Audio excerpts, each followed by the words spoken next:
3 linggo bago ang sigaw na sumira sa katahimikan ng mansyon ng mga Reyes, dumaan si Isabela Santos sa matayog na bakal na tarangkahan na may disenyong masalimuot na mga dahon at bulaklak. Pakiramdam niya ay hindi siya pumapasok sa isang tahanan, kundi sa isang hiwalay na kaharian na nakatago sa puso ng Ayala Alabang. Ang bawat puno ng akasya sa magkabilang gilid ng mahabang daanan ay tila mga sinaunang bantay. Ang kanilang mga sanga ay yumuyuko na parang nagbibigay galang sa sino mang darating. Sa dulo ng daanan, bumungad ang mansyon, isang palasyo ng puting bato at salamin. Moderno, ngunit may aura ng walang hanggang kapangyarihan. Ito ay isang arkitekturang sumisigaw ng yaman, ngunit bumubulong ng lamig na kumakalabit sa buto. Bumaba si Bella mula sa taxi. Bit-bit ang kanyang leather satchel na naglalaman ng mga gamit niya sa botani. Isang unipormadong kasambahay ang sumalubong sa kanya sa malaking pinto na gawa sa nara. Sa loob, ang sahig na gawa sa Italian marble ay kumikinang na parang salamin. Sumasalamin sa isang dambuhalang chandelier na gawa sa libu-libong piraso ng kristal. Ang hangin ay amoy lemon-scented polish at ang matamis, halos nakakasakal na halimuyak ng mga sariwang puting rosas sa isang porselanang florera. Ngunit sa ilalim ng lahat ng karangyaan, may isang di maipaliwanag na bigat sa atmosfera. Isang katahimikang masyadong perpekto, masyadong pinag-aralan. "Ikaw po si Miss Santos?" tanong ng kasambahay. Ang boses ay mahina at magalang. Tumango si Bella. "Dito po tayo. Hinihintay na po kayo ni Senyora Elena sa kanyang hardin." Dinala siya sa isang pasilyo na may mga dingding na salamin, kung saan tanaw ang isang malawak at dating kahangahangang hardin ng mga orkidyas. Ngunit ngayon, ito ay anino na lamang ng dati nitong kariktan. Ang mga vanda, cattleya at phalaenopsis ay nangunguluntoy sa kani-kanilang mga paso. Ang kanilang mga dahon ay naninilaw, ang mga bulaklak ay iilan na lamang at tila pagod ng kumapit sa kanilang mga tangkay. Sa gitna ng pagkabulok na yon, nakaupo sa isang silyang yantok ang isang babaeng may edad na, balot sa isang mamahaling cashmere shawl sa kabila ng init ng panahon. Siya si Elena Reyes. Kahit sa kanyang kaputian at halatang panghihina, may bakas pa rin ng di matatawarang ganda at awtoridad sa kanyang mukha. "Isabela?" sabi ni Senyora Elena. Ang boses niya ay kasing delikado ng isang tuyong dahon, ngunit may init. "Salamat sa iyong pagdating, Senyora." Magalang na tugon ni Bella. Lumapit siya at marahang tinanggap ang kamay ng matanda. "Isang karangalan po." Itinuro ni Elena ang paligid. "Ito ang aking kaluluwa," sabi niya. At sa unang pagkakataon, nakita ni Bella ang kislap ng dating sigla sa mga mata nito. "Bawat isang orkidyas dito ay itinanim namin ng yumaong kong asawa. Bawat isa ay may kwento. Ngunit ngayon, namamatay na sila, katulad ko." Isang kirot ang naramdaman ni Bella, hindi dahil sa awa, kundi dahil sa paghanga. Para sa isang botanist na tulad niya, ang isang hardin ay hindi lang koleksyon ng mga halaman. Ito ay isang santuwaryo ng buhay. At ang nasa harap niya ay isang santuwaryong unti-unting ginagahasa ng kamatayan. "Hindi po sila mamamatay, Senyora." Buong tiwalang sabi ni Bella. Ang kanyang mga mata ay nagsimula nang suriin ang mga halaman, hinahanap ang sanhi ng sakit. Nangangailangan lang sila ng tamang pag-aaruga, ibabalik natin ang kanilang ganda. Isang tunay na ngiti ang sumilay sa mga labi ni Elena Reyes. Isang nangiting tila matagal nang hindi nasisilayan ng mansyong iyon. Sa sandaling iyon, isang koneksyon ang nabuo sa pagitan nila. Isang pag-unawa na higit pa sa relasyon ng isang kliyente at isang eksperto. "Sana nga, Hija, ikaw na ang aking pag-asa." Ang kanilang pag-uusap ay pinutol ng pagdating ng isang figura na tila lumutang mula sa mga pahina ng isang fashion magazine. Si Bianca Consunji Reyes, nakasuot ng isang puting-puting sundress na bumabagay sa kanyang perpektong kutis ay lumapit na may nangiting kasing tamis ng pulot. Mama, nandito ka lang pala. At ikaw na siguro ang botanist? Sabi ni Bianca. Ang kanyang tingin ay dumapo kay Bella mula ulo hanggang paa. Isang mabilis, ngunit masusing pagsusuri. May kislap sa kanyang mga mata na hindi tumutugma sa kanyang matamis na ngiti. Ito ay kislap ng pagsusuri, ng pagtatasa. Bianca Hiya, siya si Isabela Santos. Tutulungan niya tayong buhayin ang hardin. Paliwanag ni Elena, ngunit ang ngiti niya ay bahagyang kumupas sa presensya ng kanyang manugang. Oh, wonderful! Bulalas ni Bianca, ang tono ay masigla, ngunit may bahid ng artipisyal na kasiyahan. Anything for Mama's happiness. Kung kailangan mo ng anuman, Miss Santos, huwag kang mag-atubiling sabihin sa mga katulong. Ang diin sa salitang katulong ay banayad, ngunit sapat na para iparamdam kay Bella ang kanyang lugar sa hierarkiya ng mansyon. Sa mga sumunod na araw, nagsimulang magtrabaho si Bella. Maaga siyang dumarating, dala ang kanyang mga kagamitan. Inisa-isa niya ang mga halaman. Tinutukoy ang mga sakit, inaayos ang lupa, at binabago ang sistema ng patubig. Si Senyora Elena ay madalas nakasama niya. Nakaupo sa kanyang silya, nagkukuwento tungkol sa pinagmula ng bawat orkidyas. Sa mga sandaling yun, tila bumabalik ang lakas ng matanda. Ang kanyang mga mata ay nagkakaroon ng buhay, ang kanyang boses ay lumalakas. Ngunit ang presensya ni Bianca ay parang isang malamig na anino. Palagi siyang naroon, nag-aalok ng malamig na inumin, nagtatanong ng mga bagay na tila puno ng pag-aalala, ngunit laging may kasamang panggugulo. Isang araw, habang inaayos ni Bella ang isang tray ng mga espesyal na pataba, aksidenteng nabunggo ito ni Bianca. Oh my goodness, I'm so clumsy, sabi niya. Takipang bibig, habang ang mamahaling pulbos ay kumakalat sa sahig. Pasensya ka na talaga. Ngunit ang mga mata niya ay nagsasabi ng ibang kwento. Sa ibang pagkakataon, habang ipinagmamalaki ni Elena ang isang napakabihirang waling-waling, Vanda Sanderiana, na nagsisimula ng mamulaklak, lumapit si Bianca na may dalang gunting. Ang ganda naman nito, Mama. Puputulin ko para mailagay natin sa loob. Bago pa man makasagot si Bella o si Elena, mabilis nitong pinutol ang tangkay na may usbong ng bulaklak. Ang mukha ni Elena ay nanlumo. Si Bella naman ay nakaramdam ng galit na parang kumukulong asido sa kanyang sikmura. Ngunit pinigilan niya ito.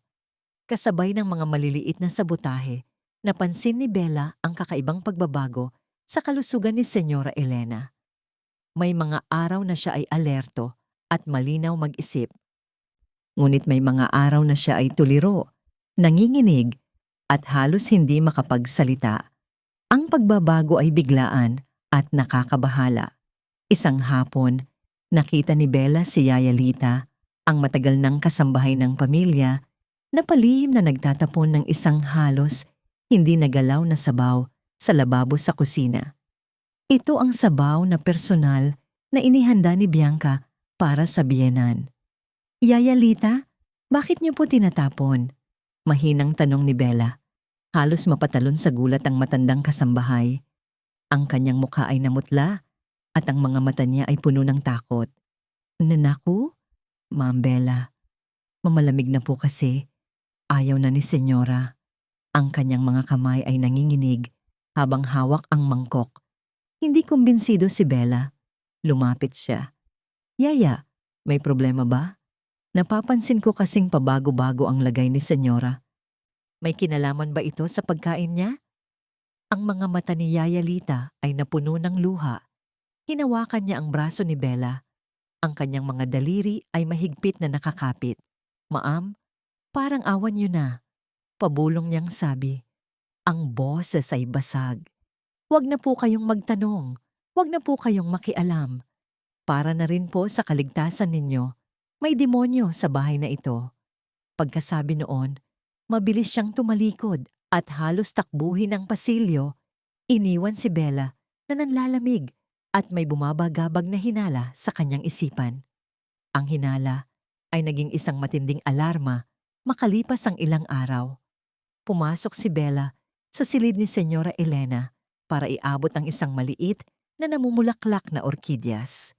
Natutulog ang matanda, ngunit ang kanyang paghinga ay mababaw. Sa tabi ng kanyang kama, sa isang maliit na mesa, nakita ni Bella ang bote ng gamot para sa puso ng matanda. May isang bagay na mali. Araw-araw niya itong nakikita at kabisado na niya ang itsura nito. Ang bote ay pareho, ang etiketa ay pareho. Ngunit nang kanyang suriin, napansin niyang ang kulay ng tableta sa loob ay bahagyang mas maputla kaysa sa dati niyang nakikita. Isang malamig na takot ang gumapang sa kanyang gulugod. Sa isang mabilis na desisyon, habang tinitiyak na walang nakakakita, kumuha siya ng isang tableta at maingat na isinilid sa isang maliit na plastik sa kanyang bulsa. Kailangan niyang malaman ang katotohanan. Lumipas ang isang linggo. Habang hinihintay ang resulta mula sa isang kaibigang chemist, lalong lumala ang kalagayan ni Senyora Elena. Halos hindi na ito bumabangon sa kama. Si Bianca naman ay laging nasa tabi nito. Ipinapakita sa lahat ang imahe ng isang perpekto at mapag-arugang manugang. Isang hapon, habang nag-aalaga ng mga halaman, tumunog ang telepono ni Bella. Ang kaibigan niya. Bella, nakuha ko na ang resulta. Sabi ng boses sa kabilang linya. Sigurado ka bang gamot to sa puso? Kasi walang active ingredient. Ito ay isang simpleng vitamin B complex na may food coloring. Placebo. Ang bawat salita ay parang suntok sa sikmura ni Bella. Ang kanyang mga pinakamasamang hinala ay totoo. May isang taong sadyang pinapalitan ng gamot ni Senyora Elena. Hinahayaan itong unti-unting manghina, unti-unting mamatay sa harap ng kanilang mga mata. Kasabay ng pagbaba niya ng telepono, isang mahinang tunog mula sa intercom ang kanyang narinig.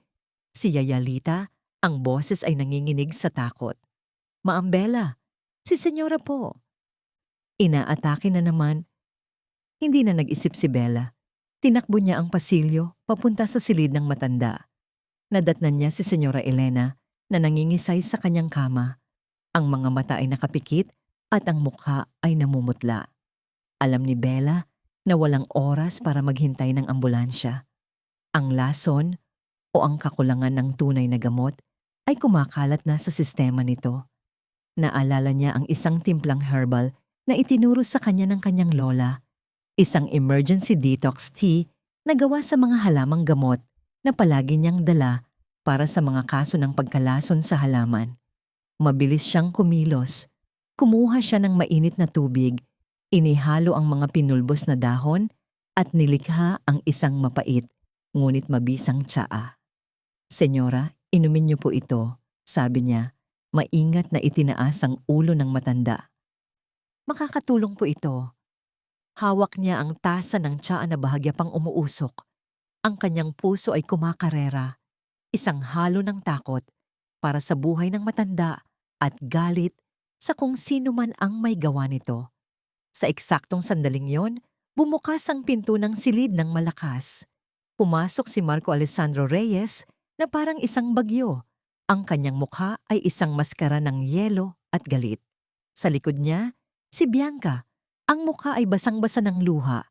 Ang kanyang mga mata ay nag-aapoy sa paninisi habang nakaturo kay Bella. Nasa kamay ni Bella ang tasa. Sa sahig, nanginginig si Senyora Elena. At sa pinto, ang hatol ay nabuo na sa mga mata ng lalaking hindi pa niya nakikilala. Ngunit alam niyang may kapangyarihang wasakin siya. Ang perpektong patibong ay nagsara. Ang katahimikan ay unang binasag ng isang marahas na kalabog. Hindi tunog ng pagkatok, kundi ng puwersahang pagwasak. Ang marangyang pinto na gawa sa mahogany ay bumukas na parang pinasabog. Ang gilid nito'y nagtamo ng lamat, habang tumama ito sa pader na may tapeteng seda. Sa nabuong siwang, isang figura ang lumitaw. Dinala ang lamig ng isang paparating na bagyo sa loob ng mainit-init na silid. Si Marco Alessandro Reyes. Ang kanyang presensya lamang ay sapat na para sipsipin ang lahat ng hangin sa kwarto. Nakatayo siyang parang isang monolitong itim, balot sa isang perpektong tabas na suit na nagkakahalaga marahil ng higit pa sa buong taunang sahod ni Bella. Ang kanyang anino ay humaba sa sahig na gawa sa Italian marble, isang nagbabantang dilim na gumapang patungo sa eksenang nakalatag sa kanyang harapan.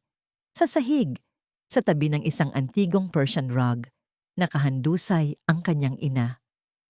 Ang katawan ni Elena Reyes ay tila isang babasaging manika, mahina at walang buhay. Ang paghinga nito'y halos hindi marinig na bulong laban sa nakabibinging katahimikan. Sa tabi nito, lumuluhod si Bianca. Ang kanyang mukha ay isang perpektong maskara ng dalamhati. Ang mga luha ay umaagos na parang mga perlas sa kanyang makinis na pisngi. At nakatayo sa gitna ng lahat, si Isabela Santos. Ang kanyang mga daliri ay nanginginig habang hawak pa rin ang isang tasa ng tsaa na naglalabas ng manipis na singaw. Ang kanyang mukha ay kasing putla ng mga bulaklak sa libing. Nang mag-angat ng tingin si Bianca, ang kanyang mga mata ay puno ng isang perpektong halo ng takot at akusasyon. Marco! Ang kanyang sigaw ay basag at puno ng pagkasindak, isang tunog na idinisenyo para wasakin ang puso ng sino mang makarinig. Itinuro niya ang nanginginig na kamay kay Bella. Marco, sinubukan ko siyang pigilan. Hindi ko alam kung anong nilagay niya sa tsaa ni Mama. Hindi nagsalita si Marco. Ang kanyang mga mata, kasing lamig at kasing dilim ng obsidian, ay dahan-dahang lumipat mula sa naghihinagpis na mukha ng kanyang asawa patungo sa tasa sa kamay ni Bella. At sa wakas, sa mukha ni Bella, ang tingin niya ay hindi tingin ng isang tao. Ito ay ang pagsusuri ng isang mandaragit bago nito lapain ang kanyang biktima. Bawat segundo ng kanyang katahimikan ay isang dagok, isang paghatol na ipinapataw ng walang salita. Ang hangin sa silid ay naging mabigat, siksik sa tensyon na halos mahirap ng hingahan. Dahan-dahan siyang humakbang papasok. Ang tunog ng kanyang sapatos na gawa sa mamahaling katad ay umalingaw-ngaw sa marmol na sahig. Bawat tapak ay isang mabagal at sinadyang pagpapahayag ng kapangyarihan. Huminto siya sa harap ni Bella, sapat na ang lapit para maramdaman niya ang lamig na nagmumula sa kanya. Mas matangkad siya kaysa inakala ni Bella, isang turin ng bakal at yelo na nagpapaliit sa lahat sa kanyang paligid. Sino ka? Ang tanong ay hindi malakas. Ito ay isang mababang dagundong, isang baritonong boses na tila kayang mag-utos sa mga hukbo at magpatumba ng mga imperyo. Hindi ito isang simpleng pagtatanong ng pangalan. Ito ay isang paghamak, isang pagdeklara na si Bella ay isang estranghero, isang walang karapatang nilalang na naglakas loob na tumuntong sa kanyang teritoryo at hawakan ang kanyang pinakamahalagang yaman. Nanigas ang dugo sa mga ugat ni Bella. Ang kanyang lalamunan ay natuyo. Pinilit niyang magsalita. Ang kanyang boses ay bahagyang nanginginig sa simula, ngunit pinilit niyang patatagin. Kailangan niyang ipagtanggol ang sarili. Ako po si Isabela Santos, ang botanist. Inimbitahan ako ni Senyora Elena, ang tiyaan na ito, para tulungan siya. Ang kanyang paliwanag ay hindi natapos. Sa isang mabilis na kilos na halos hindi nakita ng mata, hinablot ni Marco ang tasa mula sa kanyang kamay. Ang mainit na likido ay bahagyang tumapon sa kanyang balat, ngunit tila hindi niya ito naramdaman. Itinaas niya ang tasa sa kanyang ilong. Inamoy ang halimuyak ng mga halamang gamot. Isang amoy na para kay Bella ay lunas, ngunit para sa kanya ay amoy ng lason at pagtataksil. Ang kanyang mukha ay naging isang maskara ng purong galit. Tulungan siya? Umalingaw-ngaw ang kanyang boses, puno ng nagyayelong pangungutya. O tulungan siyang tapusin na ang lahat ng mas mabilis. Sa isang marahas na paggalaw, ibinato niya ang tasa sa pader. Ang tunog ng nabasag na porselana ay parang isang putok ng baril sa loob ng silid. Ang mga puting piraso ay lumipad na parang mga luhang kristal at ang natirang tsa ay dumaloy sa dingding na parang dugo. Napatili si Bianca sa gulat, lalong isiniksik ang sarili sa isang sulok na tila siya ang biktima. Si Bella ay napaatras, ang kanyang puso ay dumadagundong sa kanyang dibdib. Ang lalaking ito ay hindi lang galit, siya ay isang bagyo ng puot na handang sirain ang lahat sa kanyang daraanan. Bumaling si Marco sa 2 security guard na sumunod sa kanya sa pinto. Ang kanilang mga katawan ay malalaki at matitigas na parang bato. Ang kanyang utos ay malinaw, matalas at walang puwang para sa anumang tanong. Hawakan siya, sabi niya. Ang kanyang mga mata ay hindi pa rin inaalis mula kay Bella. Huwag siyang hahayaang umalis sa mansyong ito kahit isang hakbang hanggang sa malaman ko ang katotohanan. Muli siyang tumingin kay Bella at sa pagkakataong ito, ang kanyang mga mata ay nangako ng isang bagay na mas masahol pa sa kamatayan.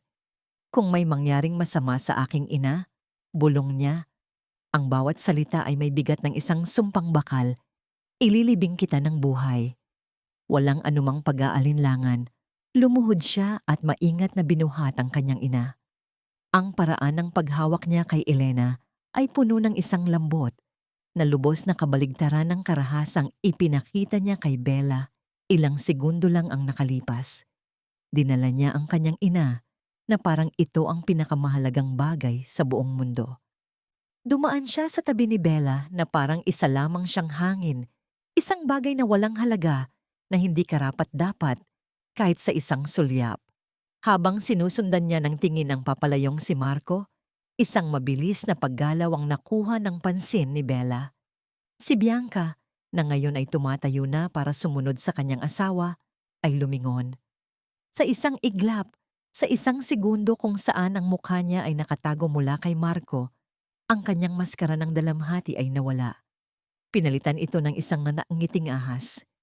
Isang sulyap ng purong tagumpay ng malupit na kasiyahan.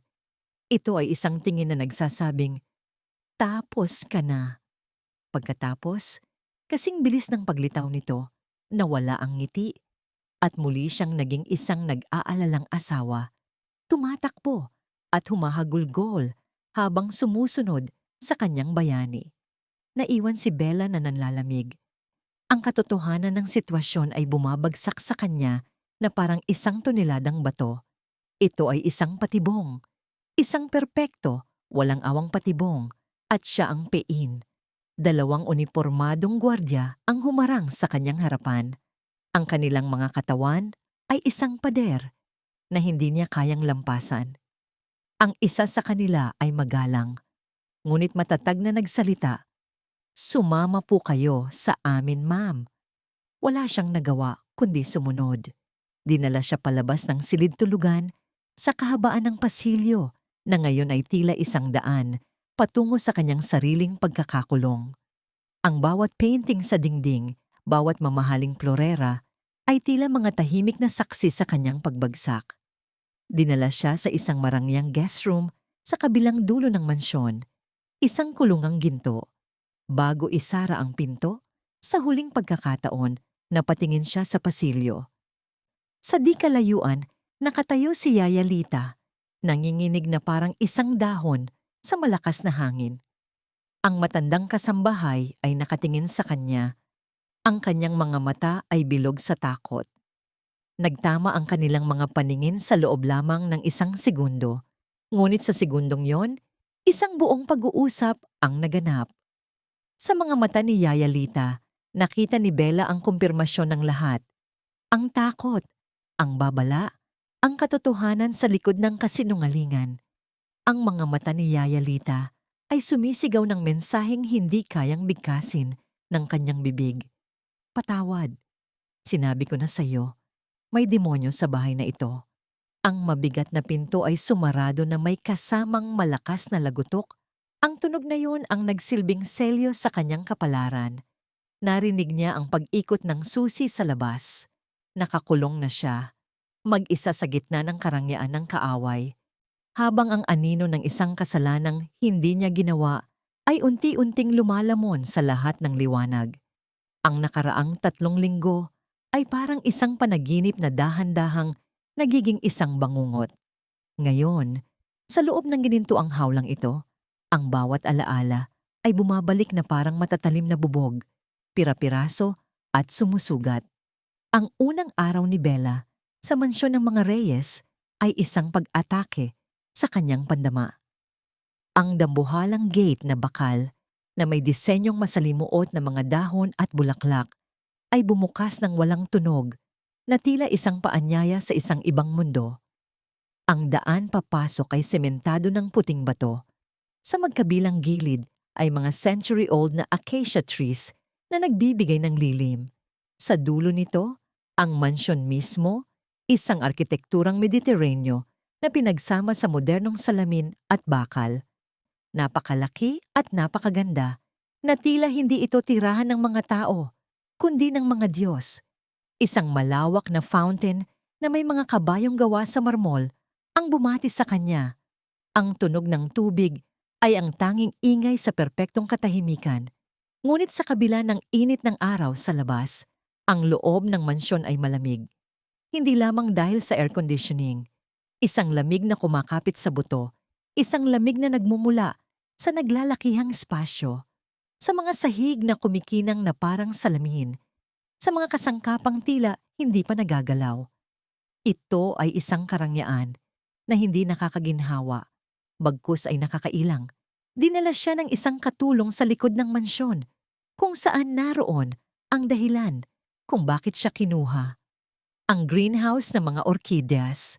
At doon, sa gitna ng naghihingalong kagandahan, una niyang nakilala si Senyora Elena Reyes. Nakaupo ang matanda sa isang silyang yantok, balot sa isang mamahaling shawl kahit na maalinsangan sa loob. Siya ay payat at mukhang marupok, ngunit ang kanyang mga mata ay may taglay na talas at talino na hindi maitatago ng kanyang edad o karamdaman. Sa kanyang paligid, ang kanyang minamahal na mga orkidyas ay nalalanta. Ang mga dahon ay naninilaw, ang mga bulaklak ay kuluntoy, ang hangin ay puno ng amoy ng pagkabulok sa halip na halimuyak. "Ikaw si Isabela," sabi ni Senyora Elena. Ang kanyang boses ay mahina ngunit matatag. Hindi iyon tanong, kundi isang pahayag.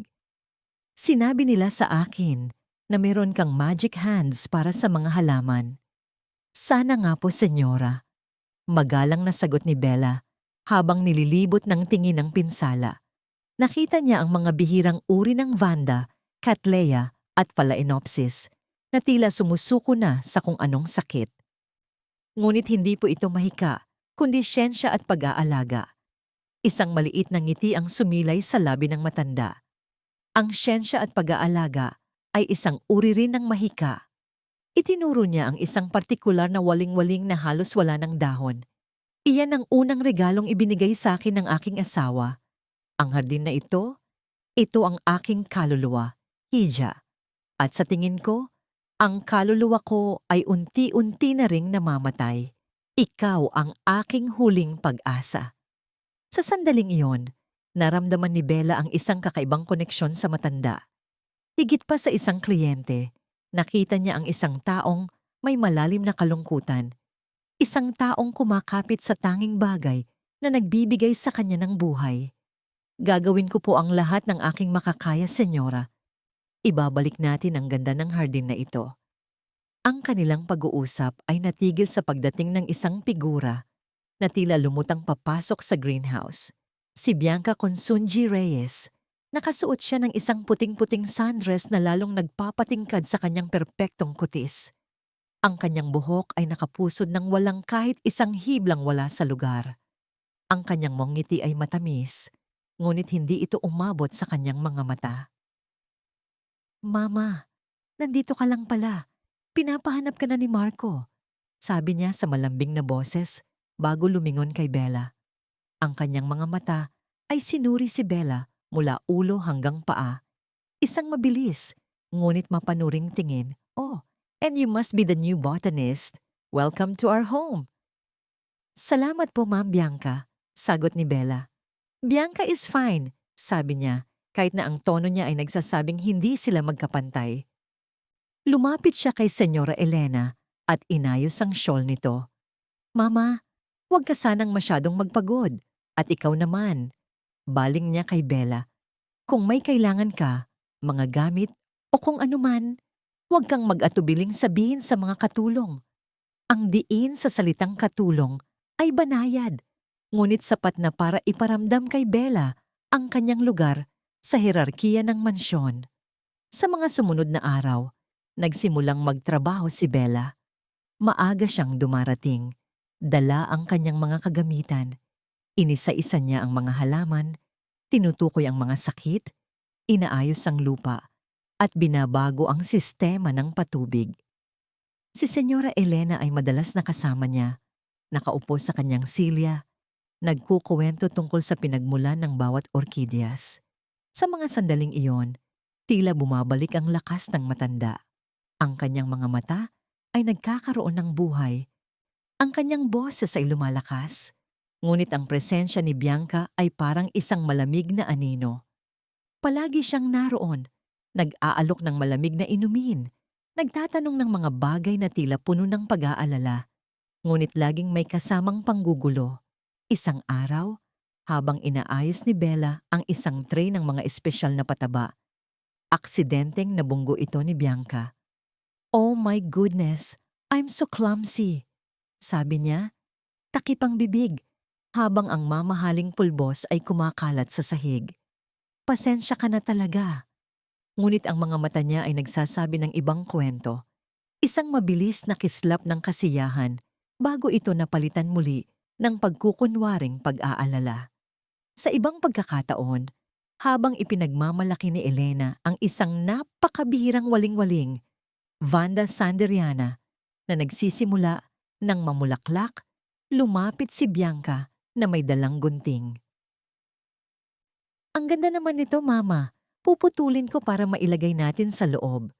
Bago pa man makasagot si Bella o si Elena, mabilis nitong pinutol ang tangkay na may usbong ng bulaklak.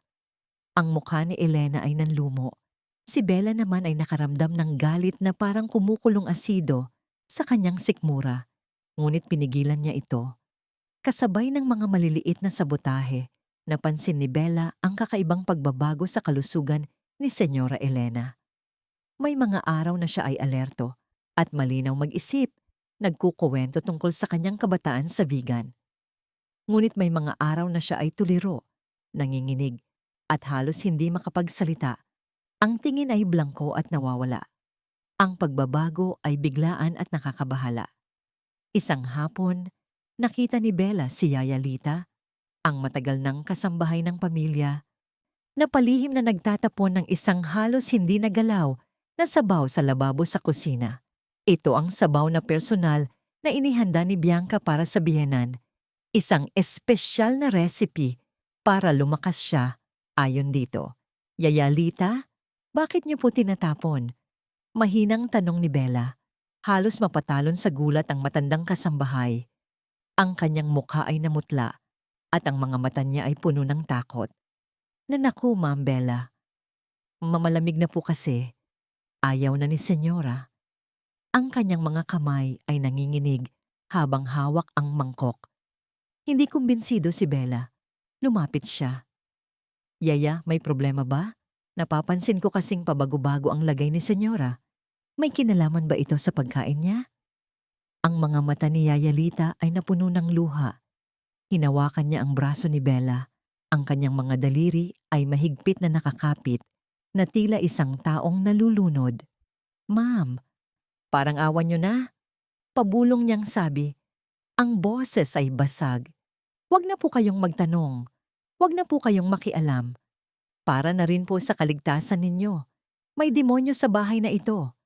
Pagkasabi noon, mabilis siyang tumalikod at halos takbuhin ang pasilyo. Iniwan si Bella na nanlalamig at may bumabagabag na hinala sa kanyang isipan. Ang hinala ay naging isang matinding alarma makalipas ang ilang araw. Pumasok si Bella sa silid ni Senyora Elena para iabot ang isang maliit na namumulaklak na orkidyas. Natutulog ang matanda, ngunit ang kanyang paghinga ay mababaw at hirap. Sa tabi ng kanyang kama, Sa isang maliit na mesa, nakita ni Bella ang bote ng gamot para sa puso ng matanda. May isang bagay na mali. Araw-araw niya itong nakikita at kabisado na niya ang itsura nito. Ang bote ay pareho, ang etiketa ay pareho. Nakasulat ang pangalan ng gamot at ang dosis. Ngunit ng kanyang suriin, napansin niyang ang kulay ng tabletas sa loob ay bahagyang mas maputla kaysa sa dati niyang nakikita. Isang malamig na takot ang gumapang sa kanyang gulugod. Sa isang mabilis na desisyon, habang tinitiyak na walang nakakakita sa pasilyo, kumuha siya ng isang tableta at maingat na isinilid sa isang maliit na plastik sa kanyang bulsa. Kailangan niyang malaman ang katotohanan. Lumipas ang isang linggo ng paghihintay. Habang hinihintay ang resulta mula sa isang kaibigang chemist, lalong lumala ang kalagayan ni Senyora Elena. Halos hindi na ito bumabangon sa kama. Si Bianca naman ay laging nasa tabi nito. Ipinapakita sa lahat ng bisita at iba pang kasambahay ang imahe ng isang perpekto at mapag-arugang manugang. Isang hapon, habang nag-aalaga ng mga halaman, tumunog ang telepono ni Bella, ang kaibigan niya. "Bella, nakuha ko na ang resulta," sabi ng boses sa kabilang linya. "Sigurado ka bang gamot to sa puso? Kasi walang active ingredient. Ito ay isang simpleng vitamin B complex na may food coloring. Placebo." Ang bawat salita ay parang suntok sa sikmura ni Bella. Ang kanyang mga pinakamasamang hinala ay totoo. May isang taong sadyang pinapalitan ang gamot ni Senyora Elena. Hinahayaan itong unti-unting manghina, unti-unting mamatay sa harap ng kanilang mga mata. Kasabay ng pagbaba niya ng telepono, isang mahinang tunog mula sa intercom ang kanyang narinig. Si Yaya Lita, ang boses ay nanginginig sa takot. "Ma'am Bella, si Senyora po. Inaatake na naman." Hindi na nag-isip si Bella. Tinakbo niya ang pasilyo papunta sa silid ng matanda. Nadatnan niya si Senyora Elena na nangingisay sa kanyang kama. Ang mga mata ay nakapikit at ang mukha ay namumutla.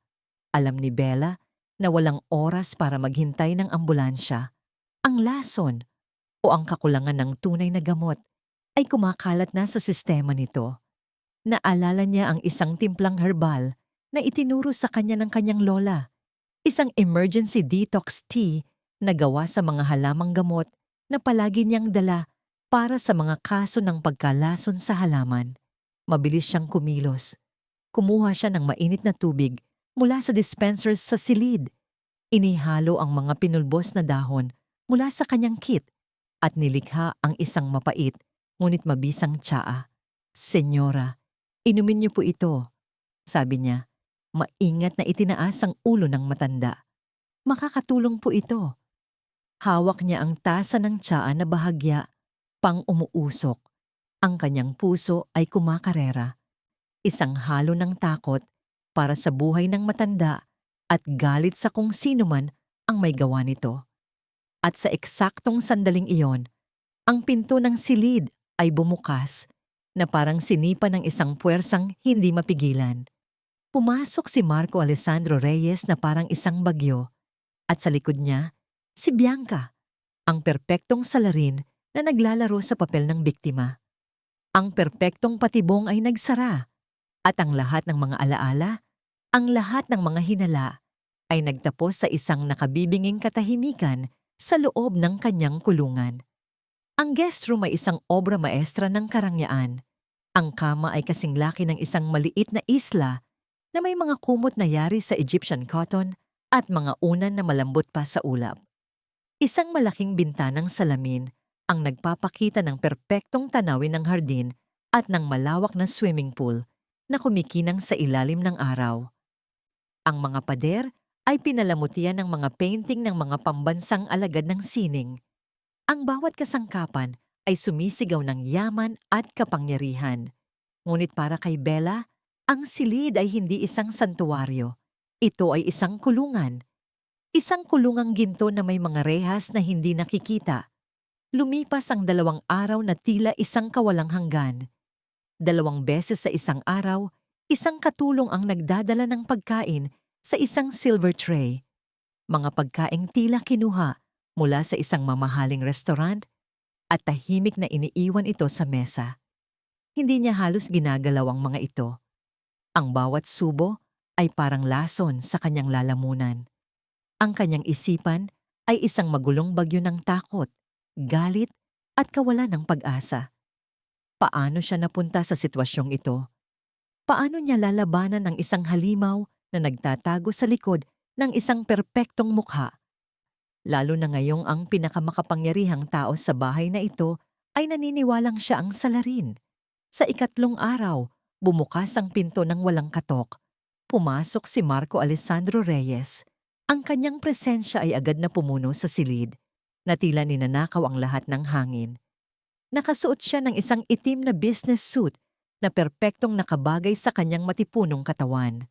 Walang kahit isang gusot. Ang kanyang mukha ay parang isang maskarang yari sa yelo. Walang emosyon, ngunit ang kanyang mga mata ay nag-aalab na parang dalawang baga. Tumayo si Bella mula sa pagkakaupo sa tabi ng bintana. Ang kanyang likod ay tuwid. Ang kanyang baba ay taas. Hindi niya hahayaang makita ng lalaking ito ang kanyang takot. Nasiyahan ka ba sa iyong tinutuluyan? Tanong ni Marco. Ang kanyang boses ay malamig at puno ng pang-uuyam. Ang bawat bagay sa silid na ito ay mas mahal pa kaysa sa buong buhay mo. Ang kalayaan ay walang presyo, Mr. Reyes, sagot ni Bella. Ang kanyang boses ay kalmado ngunit may talim. Isang bagay na malinaw na hindi mo naiintindihan. Isang sarkastikong ngiti ang sumilay sa labi ni Marco. Naglakad siya palapit. Ang bawat hakbang ay mabigat at may layunin, tulad ng isang mandaragit na papalapit sa kanyang biktima. Huminto siya ilang pulgada na lang mula sa kanya, sapat na malapit para maramdaman ni Bella ang lamig na nagmumula sa kanya. Kalayaan? Ang mga kriminal ay walang karapatan sa kalayaan. Sabihin mo sa akin, magkano ang ibinayad sa iyo ng mga kalaban ko para patayin ang aking ina? Ang paratang ay napakasakit. Ngunit hindi nagpatinag si Bella. Tinitigan niya siya ng diretso sa mga mata. Wala kang alam tungkol sa akin. At lalong wala kang alam sa kung ano ang tunay na nangyayari sa sarili mong pamamahay. Oh, talaga? Halos pabulong niyang sabi. Ang kanyang hininga ay malamig sa balat ni Bella. Kung gayon, liwanagan mo ako. Ano ang ginagawa ng isang hamak na botanist na may hawak na tasa ng hindi kilalang herbal na lason sa tabi ng aking inang walang malay? Ito na ang pagkakataon. Alam ni Bella na ang bawat salita ay mahalaga. Kailangan niyang magtanim ng isang buto ng pagdududa, kahit gaano kaliit. Ang laman ng tasa na yon ay isang emergency detoxifier. Sinusubukan kong iligtas ang buhay niya mula sa lason na matagal nang ipinapainom sa kanya araw-araw. Buong tapang niyang sinabi. Tumawa si Marco, isang tawang walang kagalakan. Isang magandang kwento. Sino ang naglalason sa kanya, Aber? Ang mga multo sa mansyong ito? Huminga ng malalim si Bella. Inipon ang lahat ng kanyang lakas. Kung ang isang dakilang CEO na tulad mo ay tunay na nagmamalasakit sa iyong ina, bakit hindi mo tanungin ang iyong sarili kung bakit ang kanyang kalusugan ay bumagsak ng napakabilis mula noong pinakasalan mo ang perpektong asawang iyon? Ang pagbanggit kay Bianca ay nagpabago sa hangin sa silid. Ang mga mata ni Marco ay kumitid.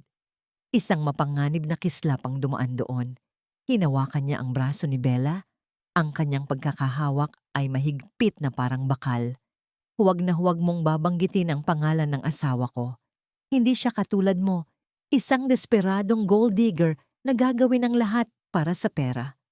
Sa halip na masaktan, nakaramdam si Bella ng awa. Ang bulag, mahina niyang sabi. Pinoprotektahan mo ang ahas sa iyong tabi, habang kinakagat mo ang taong sinusubukang magbigay sa iyo ng babala. Sige, ikulong mo ako. Ngunit habang nag-aaksaya ka ng oras sa akin, ang iyong ina ay maaaring mas papalapit sa kamatayan. Binitawan siya ni Marco na parang napaso. Ang kanyang mukha ay isang komplikadong maskara ng galit at pagkalito. Mayroong isang bagay sa mga mata ni Bella, isang katapatan, isang apoy na hindi kayang pikein. Ito ay ibang-iba sa mga babaeng nakilala niya, mga babaeng laging sumusunod, laging natatakot, laging may hidden agenda. Ang babaeng ito ay hinahamon siya, kinukwestiyon ang kanyang talino, at ginagawa ito habang nasa ilalim ng kanyang kapangyarihan. Nakaramdam siya ng inis, ngunit kasabay nito, isang hindi maipaliwanag na pagkaakit sa kanyang katapangan. Tumalikod siya nang walang isa pang salita at mabilis na lumabas ng silid.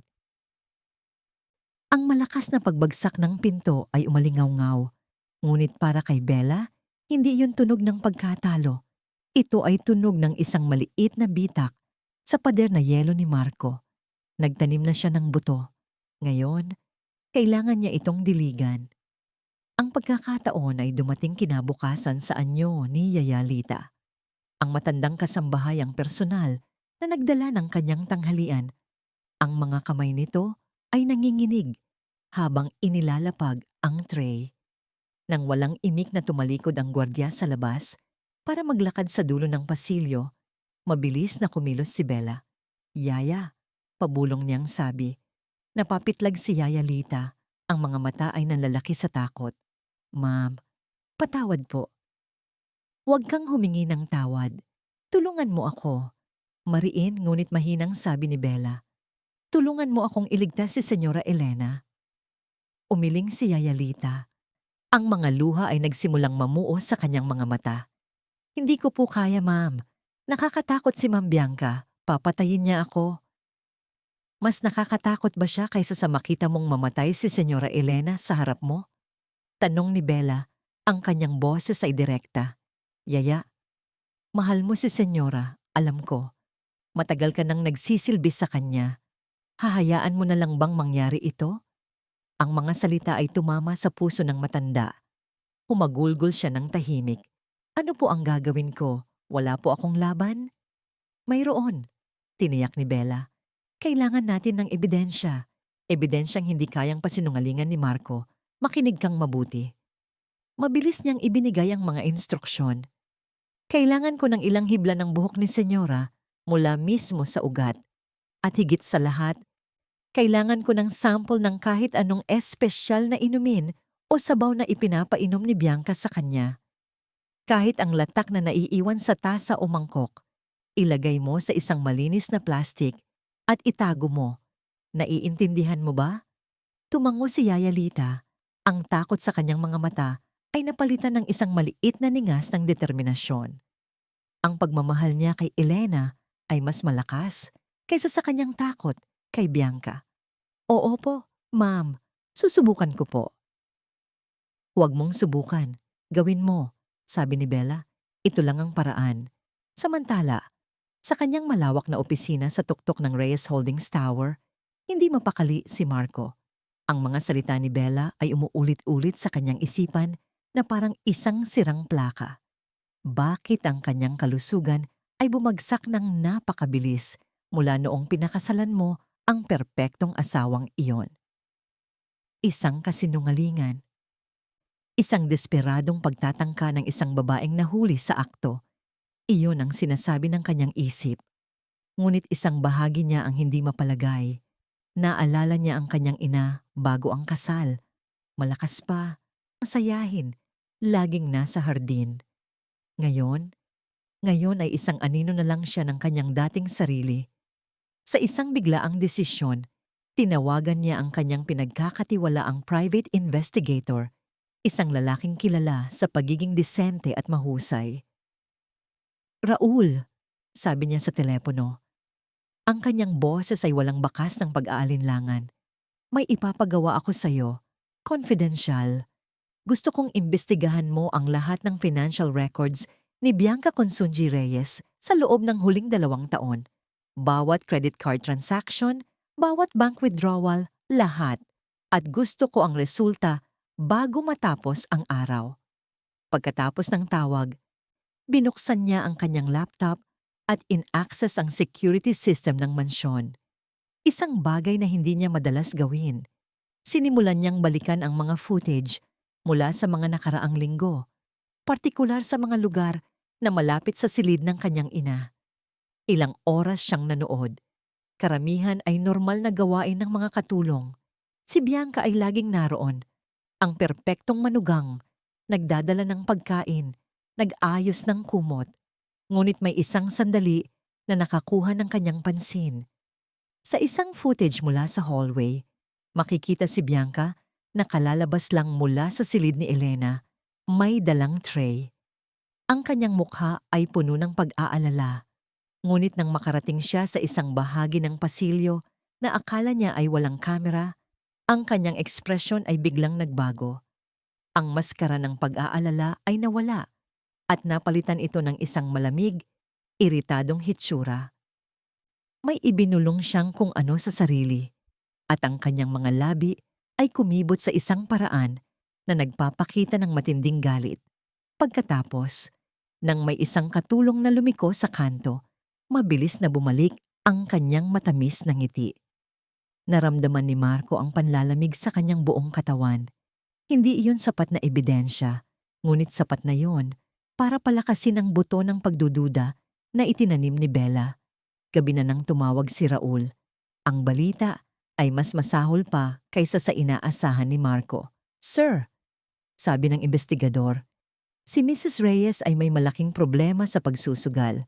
Meron siyang mga utang na umaabot sa milyon-milyon sa iba't ibang underground casinos at online betting sites. Ang lifestyle niya ay malayang-malayo sa kaya ng allowance na ibinibigay niyo. She's desperate for cash, sir. Very desperate." Ang bawat salita ay isang suntok sa tiyan ni Marco. Pagsusugal, mga utang, desperasyon. Biglang nagkaroon ng motibo. Isang napakalakas na motibo. 2 gabi pa ang lumipas. Isang gabi, habang nagbabantay ang mga gwardya sa sala, narinig ni Bella ang isang mahinang kaluskos sa ilalim ng kanyang pinto. Isang maliit, nakatuping papel ang isinilid doon. Mabilis niya itong kinuha. Galing kay Yaya Lita. Nakasulat dito, "Nasa ilalim po ng paso ng halaman sa dulo ng pasilyo, bukas ng madaling araw kapag pinalitan ang basura." Kinabukasan, bago pa man sumikat ang araw, nagkunwari si Bella na masama ang pakiramdam at humiling na itapon ang basura mula sa kanyang silid. Ang gwardiya, naawa, ay pumayag. Habang inilalabas niya ang basurahan, maingat niyang idinulas ang isang kamay sa ilalim ng paso at nakuha ang isang maliit na ziplock bag.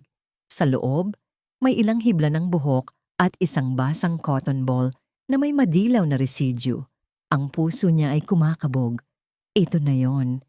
Nang bumalik siya sa silid, ginamit niya ang kanyang burner phone, isang bagay na palagi niyang dala para sa emergencies at nagawang itago, at tinext ang kanyang kaibigang chemist. Code red, laundry pickup, 10 a.m. sharp, South Gate. Itinago niya ang sample sa laylayan ng isang maruming bestida, tinahi ito ng bahagya at inilagay sa laundry bag. Eksaktong 10:00, dumating ang isang van para kunin ang special dry cleaning ng mansyon, isang serbisyong inayos ng kanyang kaibigan. Napanood niya mula sa bintana ang pag-alis ng van, dala ang tanging pag-asa niya. Sa kabilang dako, si Marco ay nagmamaneho papunta sa isang tahimik na suburban na bahay. Ang bahay ni Dr. Alcaraz, ang matagal ng doktor ng pamilya Reyes. Si Dr. Alcaraz ay biglang nag-retire, 6 na buwan na ang nakalipas, isang bagay na ipinaliwanag ni Bianca bilang kagustuhan ng doktor. Ngayon, kailangan ni Marco ng mga sagot. Natagpuan niya ang doktor na nag-aalaga ng mga rosas sa hardin. Ang matanda ay nagulat, ngunit pinatuloy siya. "Marco, iho," sabi ng doktor, "anong sadya mo?" "Dok," diretsong sabi ni Marco, "gusto kong malaman ang totoong dahilan kung bakit ka umalis." Bumuntong hininga ang doktor, ang kanyang mukha ay nagpakita ng kalungkutan at pagsisisi. "Hindi ako umalis, Marco. Pinaalis ako ng asawa mo." Napatigil si Marco. Sinabi niya sa akin na hindi na kailangan ng serbisyo ko, na kumuha na siya ng mas batang holistic specialist para kay Elena. Patuloy ni Dr. Alcaraz. Ilang beses kong sinubukan na kausapin ka, pero laging sinasabi ni Bianca na busy ka. Paulit-ulit niyang kinakansela ang mga nakaschedule na check-up ni Elena. Ang huling beses na nakita ko ang iyong ina, sinabi niya sa akin na parang may mali sa gamot niya, na iba ang epekto. Nang sinubukan kong kumuha ng blood sample, biglang dumating si Bianca at sinabing ako ay nagdudulot ng stress sa iyong ina. Pinagbawalan niya akong bumalik. Marco, may ginagawang masama ang asawa mo sa iyong ina. Ang bawat salita ay isang patalim na tumatarok sa puso ni Marco. Ang pagtanggi, ang galit, ang katapatan kay Bianca, lahat ay gumuho at ang natira ay ang malamig, nakakatakot na katotohanan. Nilinlang siya, ginago siya. At ang kanyang ina ang nagbayad ng presyo. Gabi na nang bumalik si Marco sa mansyon, ang isipan niya ay isang digmaan. Tumayo siya sa pasilyo, nakatingin sa nakasaradong pinto ng guest room kung saan nakakulong si Bella. Sa kauna-unahang pagkakataon, hindi niya ito nakita bilang isang kriminal, kundi bilang ang tanging taong nagsabi sa kanya ng totoo. Hindi niya alam kung bakit, ngunit naglakad siya papunta sa silid. Hindi siya kumatok. Dahan-dahan niyang pinihit ang susi at binuksan ang pinto. Nakita niya si Bella na nakatayo sa tabi ng malaking bintana, nakatingin sa labas, sa madilim na greenhouse ng mga orkidyas. Ang liwanag ng buwan ang tanging nagbibigay ilaw sa kanyang mukha, at nakita ni Marco ang isang bakas ng kalungkutan at pag-aalala sa kanyang mga mata. Hindi siya lumingon, na tila alam niyang naroon siya. Ang hangin sa gabi ay malamig. Napansin ni Marco na manipis lang ang suot ni Bella. Walang pag-iisip, kinuha niya ang isang makapal na cashmere blanket mula sa paanan ng kama at maingat na ipinatong sa kanyang mga balikat. Nagulat si Bella sa ginawa nito. Lumingon siya. Ang kanyang mga mata ay puno ng pagtataka. Hindi nagsalita si Marco. Tumingin lang din siya sa labas, sa mga anino ng nalalantang mga orkidyas. Sila ang kaluluwa niya, mahinang sabi ni Bella na tila binabasa ang kanyang isip. Bawat isa sa kanila may kwento. Bawat bulaklak, isang alaala. At ngayon, namamatay silang kasama niya. Maaari pa ba silang isalba? Tanong ni Marco. Ang kanyang boses ay bahagyang mas malambot kaysa dati. Tumingin si Bella sa kanya. At sa pagkakataong ito, hindi galit o paghamon ang nakita ni Marco sa mga mata niya, kundi isang malalim na pag-unawa. Laging may pag-asa, sagot niya, hanggat aalisin mo ang lason sa ugat. Ang mga salitang iyon ay may dalawang kahulugan at alam nilang pareho iyon. Nagtama ang kanilang mga mata at sa katahimikan ng gabing iyon, isang bagong ugnayan ang nabuo. Hindi na ito ugnayan ng taga-akusa at akusado. Ito ay isang bagay na mas komplikado. Sa kauna-unahang pagkakataon, nakita ni Marco ang katotohanan sa mga mata ni Isabela Santos at kasabay nito, ang bigat ng kanyang sariling pagkakamali. Ang pader na yelo sa kanyang puso ay nagsimulang magpakita ng mas malalaking bitak. 2 araw. 2 araw ng nakabibinging katahimikan ang namagitan sa kanila matapos ang gabing iyon. Ngunit hindi na ito ang katahimikan ng isang bilanggo at ng kanyang tagapagbantay. Ito ay ang katahimikan bago ang isang bagyo, isang bigat sa hangin na puno ng hindi pa nabibigkas na mga salita at isang paparating na pagtutuos. Sa 3 araw, isang text message ang dumating sa burner phone ni Bella. Galing ito sa kanyang kaibigan. Green light. The laundry is toxic. Very toxic. Kasunod nito ay isang email na naglalaman ng isang detalyadong laboratory report.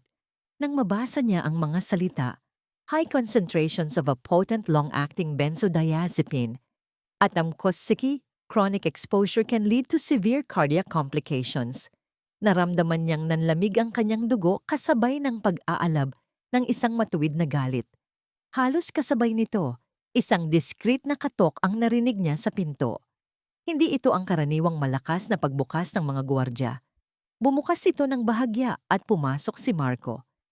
Wala na ang malamig na maskara ng pag-aakusa sa kanyang mukha. Napalitan ito ng isang bagay na mas madilim, mas mapanganib. Isang kontroladong puot na mas nakakatakot kaysa sa anumang sigaw. Sa kanyang kamay ay isang manipis na folder. Dumating na ang report mula sa private investigator ko. Sabi niya, ang kanyang boses ay kalmado ngunit may bigat na kayang dumurog ng bakal. Inilapag niya ang folder sa mesa at ipinapalagay kong mayroon ka na ring sayo. Hindi na kailangang magtanong ni Bella kung paano niya nalaman. Ang isang taong tulad ni Marco Reyes ay may mga mata at tainga sa lahat ng dako. Tumango lang siya. Binuksan ni Marco ang folder. Sa loob ay mga litrato at dokumento. Si Bianca sa isang high-stakes poker table sa isang underground casino. Ang kanyang mukha ay balisa. Mga bank statement na nagpapakita ng sunod-sunod na malalaking withdrawal. Mga promissory note na may pirma niya sa mga kilalang loan shark. Ang motibo na inilatag sa itim at puti. Lahat ng ito, sabi ni Marco, ang kanyang mga daliri ay marahang dumadampi sa mga papel na para bang ang mga ito ay maruruming bagay at ang lason na natagpuan mo, sapat na para ikulong siya habang buhay. Huminto siya at ang kanyang mga mata ay nagtagpo sa mga mata ni Bella. Ang tingin niya ay matalim, tumatagos. Pero hindi sapat para sa akin. Naramdaman ni Bella ang panginginig sa kanyang gulugod sa lamig ng kanyang tono. Anong ibig mong sabihin?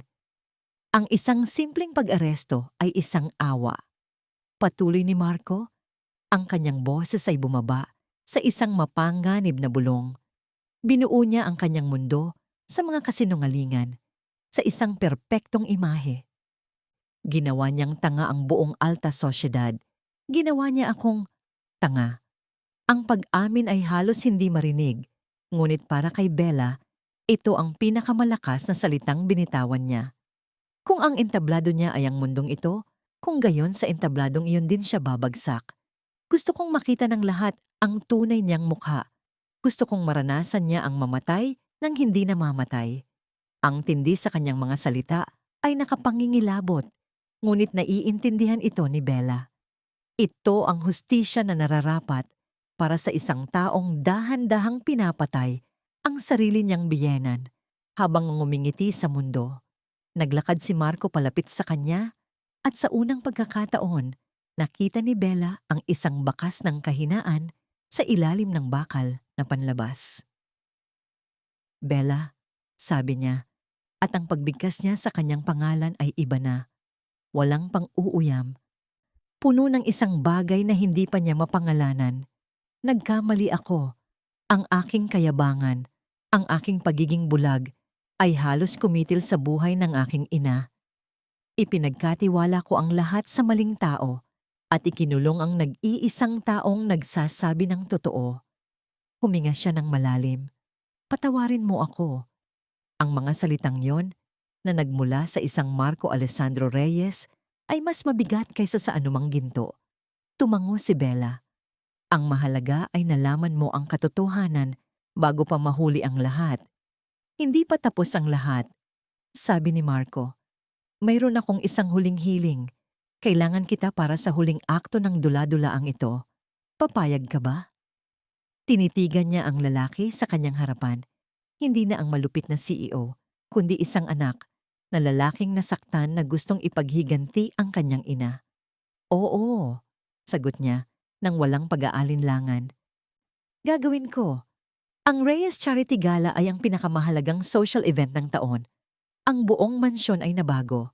Libu-libong mga puting Phalaenopsis orchids, isang banayad na pagpupugay sa hardin ni Elena, ang nakasabit mula sa mga kisame na parang mga ulap. Ang mga kristal na chandelier ay kumikinang na parang mga brilyante. Ang mga panauhin, ang mga pinakamayaman at pinakamakapangyarihan sa Pilipinas ay naglalakad sa bulwagan, isang dagat ng mga designer gown at itim na tuksedo. At sa gitna ng lahat, si Bianca Consunji Reyes ang araw.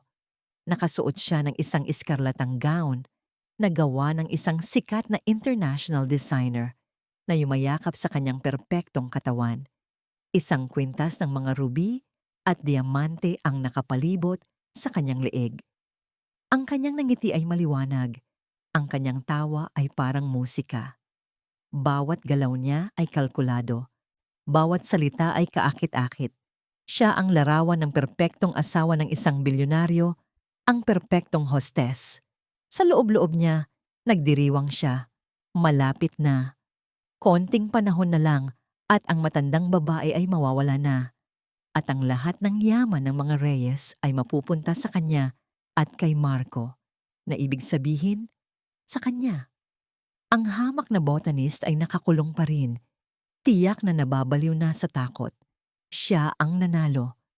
Habang iniikot niya ang kanyang tingin sa mga panauhin, bigla siyang natigilan. Sa may gilid ng bulwagan, malapit sa French doors na patungo sa hardin, nakatayo si Bella Santos. Si Bella ay nakasuot ng isang simpleng navy blue silk dress. Walang alahas maliban sa maliliit na hikaw. Ang kanyang buhok ay nakapusod sa isang eleganteng bun. Hindi siya nakikipaghalubilo. Nakatayo lang siya roon, tahimik at may dignidad. Ngunit sa halip na magmukhang ordinaryo sa gitna ng karangyaan, ang kanyang simpleng kagandahan ay namumukod tangi. Parang isang bihirang bulaklak sa gitna ng mga artipisyal na palamuti. At sa tabi niya, nakatayo si Marco, nag-aalok sa kanya ng isang baso ng champagne.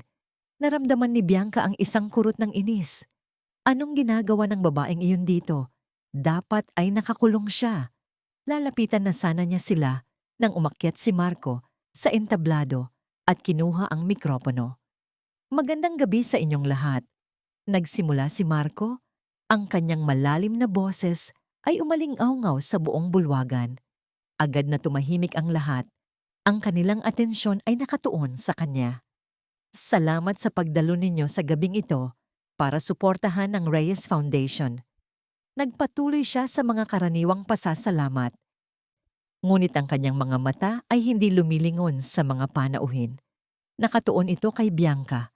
Ngumiti si Bianca, iniangat ang kanyang baba, naliligo sa atensyon. Ngayong gabi, patuloy ni Marco, ay isang napaka-espesyal na gabi. Dahil bukod sa ating charity, gusto ko ring parangalan ang isang taong napakahalaga sa akin. Ang aking asawa, si Bianca. Isang magalang na palakpakan ang narinig. Ang mukha ni Bianca ay nagliwanag sa tagumpay. Lumapit siya sa paanan ng entablado, handa nang umakyat at tanggapin ang kanyang parangal. Sa loob ng 2 taon, sabi ni Marco, ang kanyang boses ay puno ng isang emosyon na hindi matukoy ng mga tao. Ipinkita ni Bianca ang isang klase ng pag-aalaga at dedikasyon na hindi ko pa nakita. Lalo na sa aking ina. Kaya naman, bilang pasasalamat, may inihanda akong isang espesyal na regalo para sa kanya. Isang video presentation na magpapakita sa inyong lahat kung gaano siya kahusay na asawa at manugang. Nagbigay ng senyas si Marco. Ang mga ilaw ay dahan-dahang dumilim. Isang malaking puting screen ang bumaba mula sa kisame sa likod ng entablado. Ang puso ni Bianca ay tumitibok sa pananabik. Ito na, ang pagkilala sa kanya sa harap ng buong mundo. Nagsimula ang video, ngunit hindi ito mga larawan ng kanilang mga masasayang sandali. Ang unang eksena ay isang malinaw na kuha mula sa isang hidden camera sa kusina. Si Bianca, mag-isa, na may hawak na maliit na bote. Maingat niyang binuksan ito at nagpatak ng ilang likido sa isang baso ng orange juice. Ang kanyang mukha ay walang emosyon, malamig at kalkulado. Isang kolektibong paghinga ng gulat ang narinig mula sa mga manonood. Biglang nagbago ang eksena. Si Yaya Lita nanginginig na hindi sinasadyang natabig ang isang tray. Ang boses ni Bianca na karaniwang malambing ay naging matinis at malupit. Wala kang silbi. Tanda, isa ka pang pabigat sa bahay na ito. Mamatay ka na lang sana kasama ng amo mong pademonyo. Ang bulwagan ay napuno ng mga bulungan. Nanlaki ang mga mata ni Bianca. Ang kanyang mukha ay nagsimulang mamutla. Hindi. Anong kalokohan ito? Marco. Ngunit hindi siya pinansin ni Marco. Ang video ay nagpatuloy. Sunod-sunod na mga bank statement at credit card bills ang lumitaw sa screen. Mga pangalan ng mga kilalang kasino. Mga halaga na umaabot sa milyon-milyon. Ang mga salitang loan default at overdue ay kumikinang sa pula. Ang katahimikan sa bulwagan ay nakabibingi. Ang lahat ng mga mata ay nakatuon na ngayon kay Bianca. Hindi na may paghanga, kundi may pagkasuklam at pagkamangha. Ang kanyang perpektong ngiti ay nawala. Ang kanyang mukha ay isang maskara ng purong takot. Nang matapos ang video, ang screen ay naging itim. Ang mga ilaw ay dahan-dahang bumalik. Tumayo si Marco sa gitna ng entablado, isang hukom na nagbibigay ng kanyang hatol. Tumingin siya ng diretso kay Bianca. Ang kanyang mga mata ay walang anumang bahid ng awa. Ang regalo ko sa iyo, Bianca, sabi niya. Ang kanyang boses ay malamig na parang yelo, ay ang katotohanan. Iyon ang sandaling gumuho ang lahat para kay Bianca. Hindi. Kasinungalingan. Gawa-gawa lang yan. Siya ang may gawa niyan. Sigaw niya, ang kanyang boses ay basag at puno ng pagkabaliw. Itinuro niya ang isang nanginginig na daliri kay Bella na tahimik na nakatayo sa gilid. Ang babaeng iyan, nilinlang niya kayong lahat. Sinisiraan niya ako. Nawala sa sarili. Sumugod siya na parang isang nasugatang hayop, hindi papunta kay Marco, kundi papunta kay Bella. Ang kanyang mga kuko ay handang manakit. Ang kanyang mga mata ay nag-aapoy sa galit. Papatayin kita. Ngunit bago pa man siya makalapit, mabilis na humakbang si Marco. Inilagay ang kanyang sarili sa pagitan ni Bianca at Bella. Hinarangan niya ang pag-atake, hinawakan ang mga braso ni Bianca ng mahigpit. Tapos na, Bianca. Sa mismong sandaling yon, ang malalaking pinto ng bulwagan ay bumukas. Hindi mga bagong panauhin ang pumasok, kundi isang grupo ng mga pulis sa kanilang uniforme. Ang kanilang mga mukha ay seryoso at determinado. Naglakad sila nang may layunin sa gitna ng naguguluhang mga tao, diretso papunta sa entablado. Isang opisyal ang humarap kay Bianca, na ngayon ay nanlalambot sa pagkakahawak ni Marco. Bianca Consunji Reyes, sabi ng opisyal sa isang malakas at malinaw na boses na narinig ng lahat. Inaaresto ka namin sa salangtangkang pagpatay. Ang salitang inaaresto ay umalingaw-ngaw sa buong bulwagan. Isang sentensya na tuluyang dumurog sa perpektong mundo ni Bianca. Para siyang manikang pinutulan ng tali na wala ng lahat ng lakas.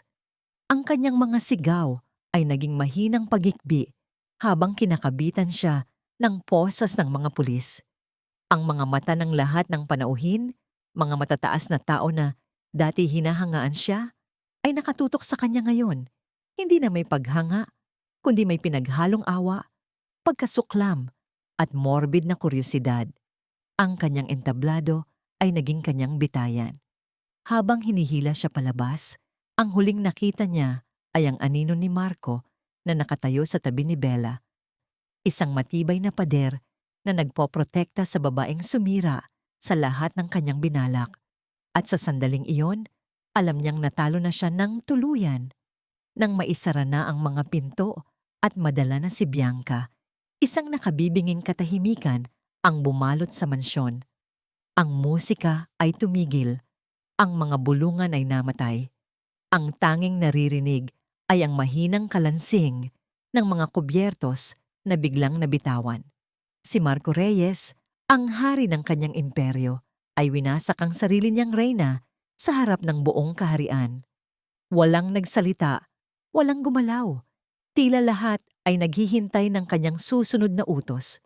Bumaling si Marco sa kanyang head of security. Ang kanyang boses ay walang emosyon, malamig at matalas na parang yelo. Escort all the guests out. Ang sino mang kukuha ng litrato o video, kumpiskahin ang kanilang telepono. Isettle ninyo kung magkano. Siguraduhin ninyong walang anumang lalabas mula sa gabing ito. Walang press, walang social media. Understood? Yes, sir. Mabilis na sagot ng hepe at agad na kumilos ang kanyang mga tauhan, magalang ngunit matatag na ginagabayan ang mga natutulalang bisita palabas. Ang bulwagan, na kanina'y puno ng buhay at karangyaan, ay unti-unting nabakante. Iniiwan ang nagkalat na ebidensya ng isang nawasak na gabi. Mga baso ng champagne na hindi naubos, mga bulaklak na nagsisimula ng malanta. Sa gitna ng lahat, tanging sina Marco at Bella na lang ang natira. Humarap si Marco sa kanya. Ang maskara ng galit at paghihiganti ay unti-unting natunaw at ang nakita ni Bella, sa ilalim nito ay isang lalaking pagod at puno ng bigat. Ang kanyang mga mata, na kanina'y nag-aalab na parang apoy, ay tila mga baga na lang na namamatay. Tapos na, sabi ni Marco. Ang boses niya ay halos isang bulong. Hindi sumagot si Bella. Hindi niya alam kung ano ang sasabihin. Nakita niya ang pagbagsak ng isang tao at kahit na ito'y nararapat, may isang bahagi sa kanya na nakaramdam ng bigat para sa kaguluhang idinulot nito sa buhay ng pamilyang ito. Naglakad si Marco patungo sa malaking bintana, nakatanaw sa madilim na hardin. For 2 years, sabi niya, mas para sa sarili niya kaysa kay Bella. I built my world around the lie. I celebrated the monster. I ignored the truth. Tumingin siya sa refleksyon ni Bella sa salamin ng bintana. At muntik ko nang ipahamak ang taong pinakamahalaga sa akin. Ang sakit sa kanyang boses ay totoo. Ito ang Marco na hindi nakikita ng mundo. Ang anak, hindi ang CEO. Lumapit si Bella. Huminto ilang hakbang sa likuran niya. Hindi mo kasalanan, mahinang sabi niya. Magaling siyang umarte. Kasalanan ko. Mariing sabi ni Marco, humaharap sa kanya. Kasalanan ko dahil naging bulag ako. Dahil mas pinili kong maniwala sa isang magandang kasinungalingan kaysa harapin ang isang masakit na katotohanan. At ikaw ang nagbayad para sa pagkakamaling iyon. Ang mga mata nila ay nagtagpo. Sa pagkakataong ito, walang pader sa pagitan nila. Tanging dalawang taong pinag-isa ng isang madilim na karanasan. Kailangan kong pumunta sa ospital, sabi ni Marco. Ang kanyang boses ay biglang napuno ng pangangamba. Ang aking ina, kailangan niya ako. Tumango si Bella. Samahan kita. Ilang linggo ang lumipas na parang isang panaginip na puno ng tensyon. Gaya ng inutos ni Marco, ang iskandalo ng Reyes Charity Gala ay hindi sumabog sa media. May mga bulong-bulungan, mga tsismis sa mga pribadong grupo, ngunit walang matibay na ebidensya.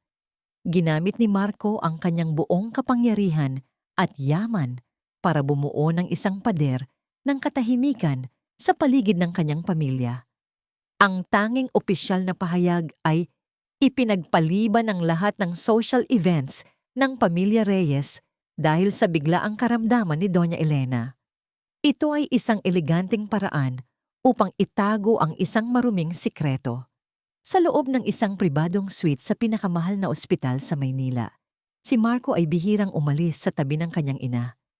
Si Elena Reyes ay nakahiga sa kama, payat at maputla, nakakabit sa mga makina na tahimik na nagbabantay sa kanyang buhay. Ang lason, na dahan-dahang ipinainom sa kanya ni Bianca, ay nagdulot ng malaking pinsala sa kanyang puso. Ngunit si Elena ay isang mandirigma. Araw-araw, lumalaban siya. Isang hapon, habang binabasa ni Marco ang mga dokumento ng kumpanya sa tabi ng kama, narinig niya ang isang mahinang ungol. Itinaas niya ang kanyang tingin. Ang mga daliri ni Elena ay bahagyang gumalaw. Mabilis na tumayo si Marco, ang kanyang puso ay kumakabog ng malakas. Ma?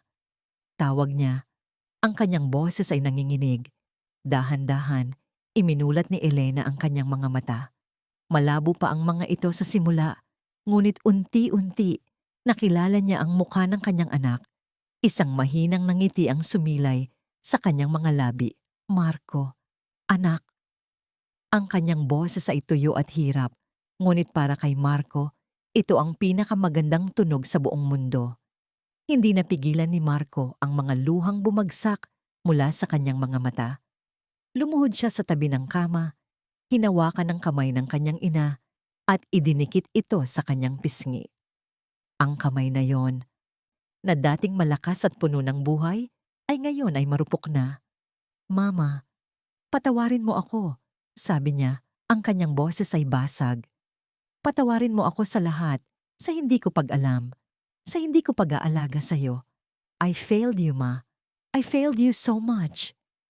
Hinaplos ni Elena ang pisngi ng kanyang anak gamit ang kanyang hinlalaki. Umiling siya ng bahagya. "Hindi kasalanan ng sino man," sabi niya ng may kahirapan. "Ang mahalaga, narito ka." Ang mga simpleng salitang iyon ay mas mabigat kaysa sa anumang paghuhusga. Iyon ang pagpapatawad na hindi alam ni Marco na kailangan niya. Sa halip na galit, binigyan siya ng kanyang ina ng biyaya. Sa sandaling iyon, ang makapangyarihang si Marco Alessandro Reyes ay umiyak na parang isang batang lalaki sa kandungan ng kanyang ina at nagsimula ang mahabang proseso ng kanyang sariling paghilom. Nang maging stable na ang kondisyon ni Elena at habang ang legal na laban-laban kay Bianca ay tahimik na umuusad sa likod ng mga nakasaradong pinto, hinarap ni Marco ang isa pang bagay na kailangan niyang ayusin. Isang araw, pinuntahan niya si Bella sa greenhouse. Natagpuan niya itong maingat na nag-aalaga sa isang halos patay ng banda Sanderiana, ang waling-waling. Sa ilalim ng kanyang pag-aalaga, may maliliit na berdeng usbong na nagsisimulang lumitaw sa mga tuyong ugat. "Hindi ko akalaing mabubuhay pa yan," sabi ni Marco mula sa likuran niya. Lumingon si Bella. "Laging may pag-asa," sagot niya, isang pag-uulit ng mga salitang sinabi niya noon sa kanya. Ngumiti si Marco, isang tunay na ngiti na bihirang makita. "Samahan mo ako. May gusto akong ipakita sa'yo." Dinala siya ni Marco sa isang mataas na lugar sa Tagaytay. Isang malawak na lupain na may perpektong tanawin ng Bulkang Taal. Ang hangin ay sariwa at malinis. Walang anumang nakatayo sa lupa, kundi isang mesa at 2 silya na inihanda para sa kanila. "Anong ginagawa natin dito?" tanong ni Bella, nagtataka. Sa halip na sumagot, inilabas ni Marco ang isang malaking rolyo ng blueprint at inilatag ito sa mesa. Nakita ni Bella ang isang disenyo ng isang napakmodernong gusali, gawa sa salamin at bakal, na napapalibutan ng mga hardin at greenhouse. At sa ibabaw ng disenyo, nakasulat ang mga salita: The Reyes Santos Institute for Botanical Research and Conservation. Napatitig si Bella sa pangalan niya. Nakasulat sa tabi ng pangalan ng pinakamakapangyarihang pamilya sa bansa. Tumingin siya kay Marco, hindi makapaniwala. "Marco, ano to?" "This is my apology," seryosong sabi ni Marco. Ngunit ang kanyang mga mata ay malambot. "Words are not enough for what I put you through, kaya ipapakita ko sa gawa." Itinuro niya ang blueprint. Isang state-of-the-art facility, ang pinakamalaking orchidarium sa Southeast Asia, mga laboratorio para sa genetic research, isang seed bank para sa mga endangered species. Lahat ng kailangan mo, lahat ng pinangarap mo, ikaw ang mamamahala, ikaw ang magpapatakbo. This will be your legacy. "Hindi ko ito matatanggap," mabilis na sabi ni Bella, nalulula. "This is too much. Hindi mo kailangang gawin to." Hinawakan ni Marco ang kanyang mga kamay. Ang paghawak niya ay hindi na posesibo, kundi puno ng respeto. "Bella, makinig ka." Tinitigan niya ito ng diretso sa mga mata. "This is not compensation. Hindi ito bayad pinsala. This is an investment. An investment in brilliance. An investment in passion. An investment in the woman I admire." Ang bawat salita ay tumagos sa puso ni Bella. Ang lalaking minsang nagkulong sa kanya at tinawag siyang sinungaling ay ngayon ay iniaalay sa kanya ang isang pangarap. Nakita niya ang sinseridad sa kanyang mga mata, ang paghanga. At sa sandaling iyon, naramdaman niyang ang lahat ng sakit at takot na pinagdaanan niya ay may kapalit na pala. Ang mga sumunod na buwan ay isang panahon ng muling pagbangon. Habang dahan-dahang bumabalik ang lakas ni Elena, dahan-dahan ding bumabalik ang buhay sa hardin ng mga orkidyas. Magkasama, si Marco at Bella ay ginugol ang kanilang mga oras doon. Itinuro ni Bella kay Marco kung paano mag-report ng isang Cattleya, kung paano alamin kung kailan kailangan ng isang phalaenopsis ng tubig. At sa proseso, natuklasan ni Marco ang isang kapayapaan na hindi niya kailanman naramdaman sa loob ng isang boardroom. Ang kanilang mga kamay ay madalas na nagkakadikit habang inaabot ang isang tool. Ang kanilang mga balikat ay nagkakadikit habang tinitingnan ng isang bagong bulaklak. Ang kanilang mga pag-uusap ay hindi na tungkol sa mga kasinungalingan at mga akusasyon, kundi tungkol sa mga pangarap, mga alaala, at mga bagong simula. Isang umaga, ilang buwan matapos ang gabi ng gala, ang hardin ay puno na ng kulay at buhay.